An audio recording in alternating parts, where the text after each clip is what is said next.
Hello, here we are for another Teesside Rising interview. Today we have with us the sculptor Connor Fields. Almost called you Connor Clements there. uh, hey, how's it going? How are you? I'm good. How are you doing?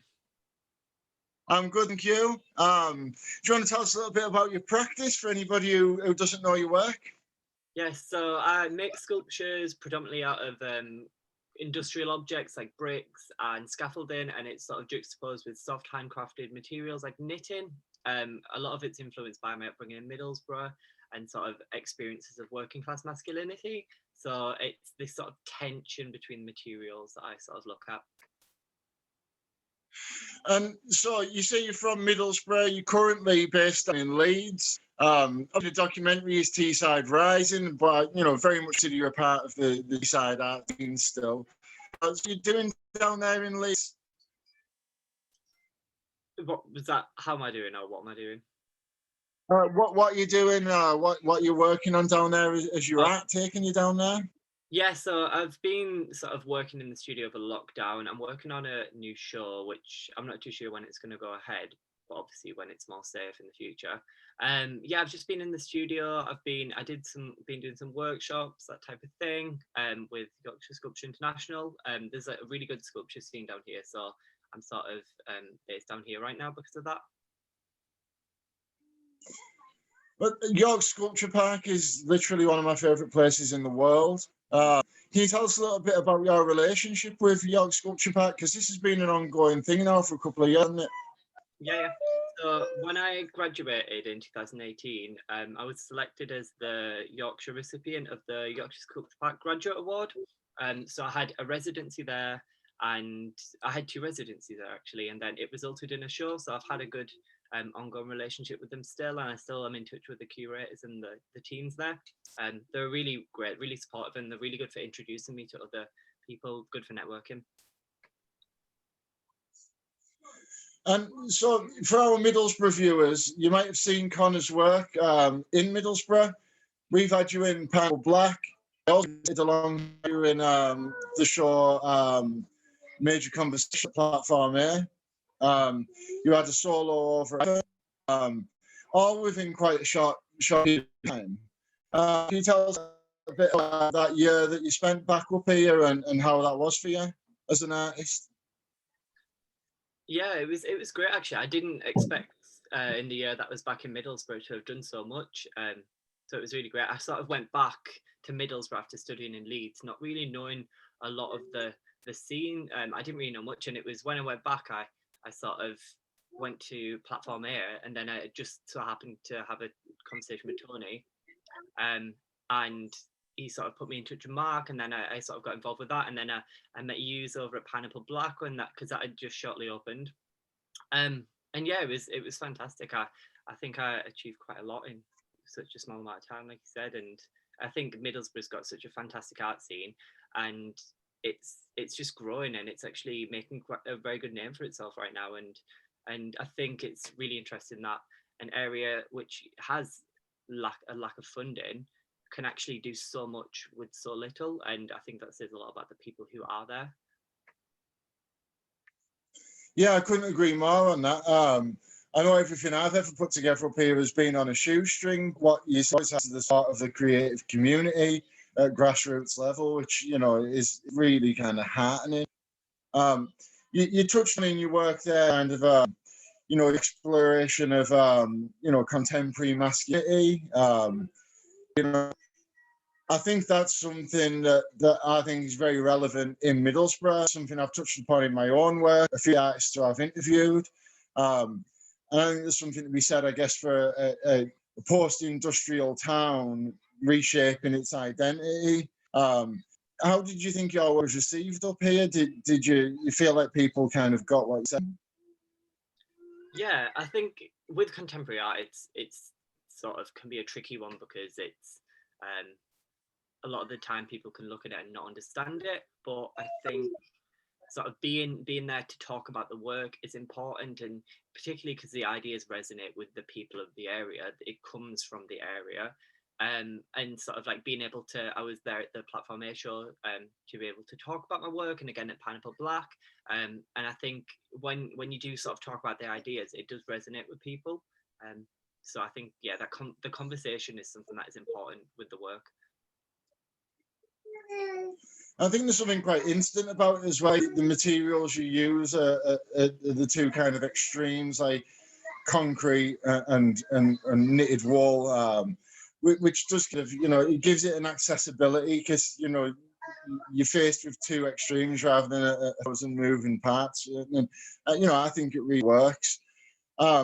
So tell us a little bit about what you've got going on. You said you spent a lot of time in your studio. What you're working on at present? Have you got any shows in the pipeline? Yeah, so I'm just in the process right now of moving to a new studio, so that's all a bit chaotic right now. But yeah, I was planning a show which was meant to go ahead in last April at Assembly House in Leeds. So obviously that's been pushed well back. But then I've had time to sort of like rethink about these ideas, and it's still, the work is still along the lines that I do make, but it's slightly different. The materials that I'm choosing is different, and the references all come around masculinity, but yeah, slightly different this time. And yeah, I'm sort of got a few other projects what I'm working on. Yeah. I'm quite interested. You mentioned you had your show in April that's been postponed. I had a solo show that was due to open in March, which I was really going to be late 2021. Mm-hmm. One of the things I've been kind of dealing with is, what is that show going to say now? Because the show was kind of, it was kind of reflecting on a kind of 8-year journey I'd been on. Mm-hmm. And now it kind of, the world's changed so much. I'm deliberating, does this show, does it need to have new intentions now? Should it react to kind of what's gone on since? How is that for you? How are you dealing with that? Is your show going to adapt, to kind of what's gone on? Potentially not, I don't think. I think the ideas that I have, sort of, it's sort of societal ideas, but it doesn't sort of, like, it's not involved with the pandemic. These ideas are sort of separate from that. So these ideas exist before and after the lockdown. So I don't think much will change. I think the things that will change will be the logistics and how the arts are going to change after now, and accessibility, how people are going to see it, how the space is going to be used. They're the things that are going to change. But I think the work for me personally will be the same.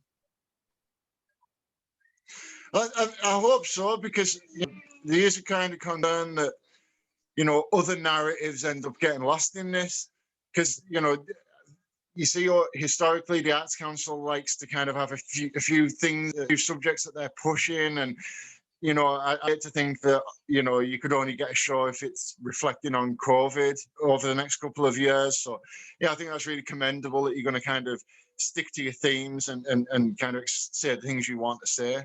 For anybody who hasn't seen your work before, what's the best place to go and check it out? Have you got an Instagram, a website, anything like that you'd like to plug? Yeah, so my website is connorshields.com. That's CONNORSHIELDS, and then Connor Shields on Instagram. But then again, all the links are on my website. And just to kind of bring things around the lockdown, because that is, this documentary has been made in the spirit kind of, seeing how artists have coped with lockdown. What's been your experience of that? I know we talked a bit before I came on air that you've had some more studio time than you expected. Mm-hmm. How have you managed through lockdown to keep making work? It was quite difficult because it was as if everything had came to a complete stop all of a sudden. And then it was only recently that opportunities started coming around again. And so it was sort of nice to have a bit of time to like step back and reflect without the pressure of having to always be on. But I think it can be difficult in big crises like this. But I was part of the Yorkshire Sculpture International Sculpture Network. So that was really good. There needs to be more programs which support artists, particularly right now when it's difficult as it is to be an artist, but right now it's even more difficult.